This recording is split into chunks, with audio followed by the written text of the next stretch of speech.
खुलुमबाय स्टुडिअ दं आं राकेश रामसि आरो बे समाव नब कुमार सर'निनि सायाव दुलाराय बर' फरायसा आफादनि आफादगिरि दिपेन बर'आ गोख्रों बाथ्रा बुंनायखौ नुनो मोनदों। जेब्ला बिथांनि जे एसटि सार्टिफिकेट थामहिनबा एसटि बिमुंलाइ बे जेरै दं बेफोरबायदिनो थागोन होननानै गोजौ बिजिरसालिनिफ्राय बे समाव बाथ्रा थामहिनबा बिथोन फोसावनाय बायदियैनो बे समाव दुलाराय बर' फरायसा आफादनि आफादगिरि दिपेन बर'आ बिथांनि सायाव गोख्रों बाथ्रा बुंनायखौ नुनो मोनदों। बिथाङा सोमोनांदों दुलाराय बर' फरायसा आफादनि आफादगिरि बिथाङा सोमोनांदों जे बिथांखौ थांनाय गोलाव सम बिथाङा एसटि बिमुंखौ लानानै गुबुन बर'नि दैदेनगिरिफोरा बिथांनि बेरेखायै केस फाइल खालामदोंमोन आरो बेबायदि रायजोआरि स्क्रुटिनि कमिटिया जेराव बिथांनि जे एसटि नङा होननानै बिथांखौ एसटि नङा होननानै फोरमान होखांबाय आरो बेनि उनावबो फिन गोजौ बिजिरसालिया दे एसटि सार्टिफिकेट बा एसटि बिमुङा जेरै दं बेफोरबायदिनो थाफिनगोन होननानै जिहेतु बिथोन फोसावदों आरो बेखौ लानानै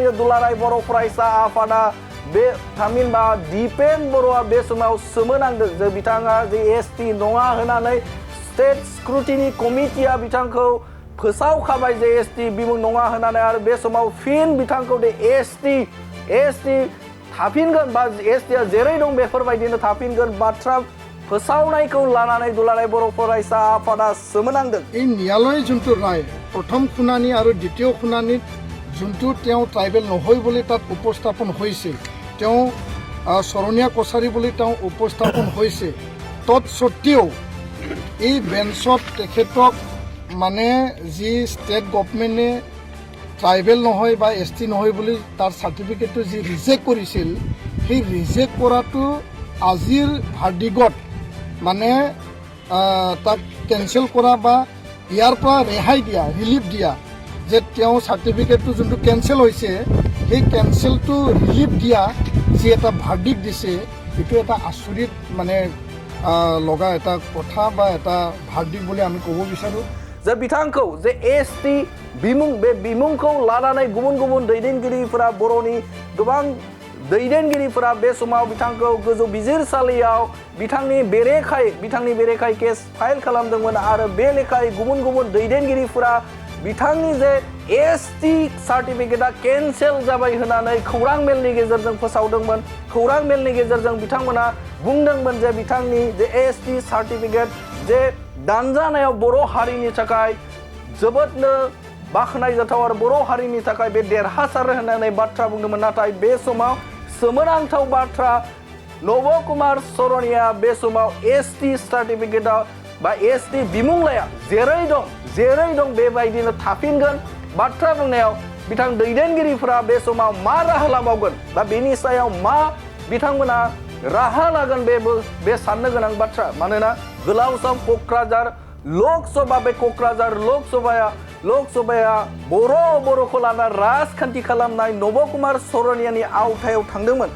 बे आवथायाव थांनानै दिनैसिम बा बिथांनि जे एसटि बिमुंलाइ बे बिमुंलाइया नंखाय होननानै गोजौ बिजिरसालिनो बा बे समाव राहा लानो थाखाय बिथांनि सायाव केस फाइल खालामदोंमोन आरो बे लेखायै गुबुन दैदेनगिरिफोरा खौरां मेलनि गेजेरजों फोरमायदोंमोन जे बेनि सार्टिफिकेटआ दानजाबाय होननानै गोबां बुंदोंमोन आरो बेखौ लानानैनो क'क्राझारनि भटार्स रायजो राजाफोरा गोजोननायखौ फोरमायदोंमोन। नाथाय फिन आरोबाव बिथांनि जे एसटि सार्टिफिकेटआ जेरै दं बेफोरबायदिनो थागोन जे बिथोनलाइ फोसावनायाव गुबुन रायजो राजाफोरा बा क'क्राझारनि रायजो राजाफोरा सोमोनांदों आरो बेजों लोगोसेनो दुलाराय बर' फरायसा आफादनि आफादगिरि बिथाङाबो सोमोनांदों जे बिथांनि एसटि सार्टिफिकेटआ जेरै दं बेफोरबायदिनो बहाल थागोन होननानै बुंनाय बाथ्राखौ लानानै बे समाव सोमोनांदों दुलाराय बर' फरायसा आफादनि आफादगिरि बिथां दिपेन बर'आ आरो बिथाङा बुंबावदों जे बिथांनि जे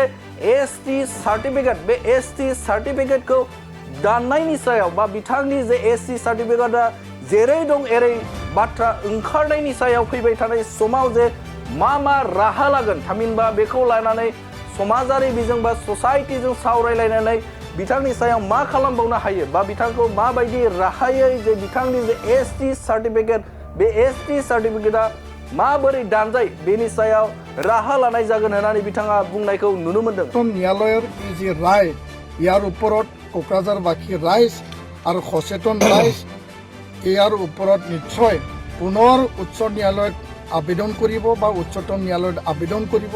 বিভিন্ন মহলত এইটো চৰ্চা হৈছে।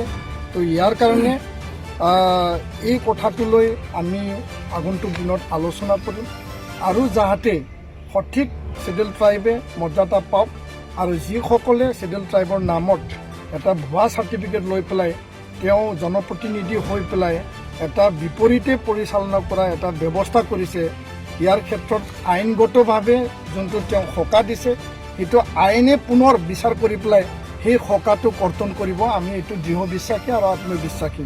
তো ইয়াৰ কাৰণে কোকৰাঝাৰ সমষ্টিৰ কাৰণে আগন্তুক দিনত যাহাতে সকলোৱে নিজৰ মৰ্যাদা আৰু নিজৰ স্বকীয় নিজৰ চিনাকিৰ পৰিচয় লৈ পেলাই আগবাঢ়িব পাৰে তাকে আমি কামনা কৰোঁ। आरो रायखांनांगोन जे जाय बिथांमोना बिथांनि जे एसटी सार्टिफिकेटखौ दानजाबाय होननानै बाथ्रा बुंना खौरां मेलनि गेजेरजों बाथ्रा फोसावनाय बे फोसावनाय दैदेनगिरिफोरा बे समाव बिथांनि सायाव मा राहा लागोन बेयो फैबाय थानाय समावसो मोनथिगोन। बे समाव नोंथांमोननो बे खौरांखौ थामहिनबा दिपेन बर'आ बुंनाय बाथ्राखौ नोंथांमोननि गेजेराव होबाय। गोजोन्थों।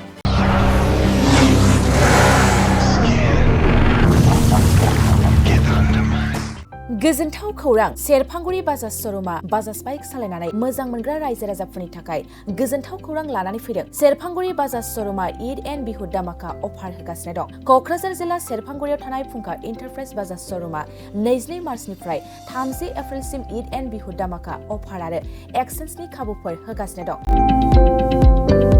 नोंथांमोना सेरफांगुरियाव थानाय फुंखा इन्टारप्राइज बाजाज श'रुमाव खुंफुंजानाय ईद एन्ड बिहु दामाका अफार एक्सेन्सआव फैनानै नोंथांनि लुबैनाय बाजाजनि बाइकखौ लांफैनो हागोन।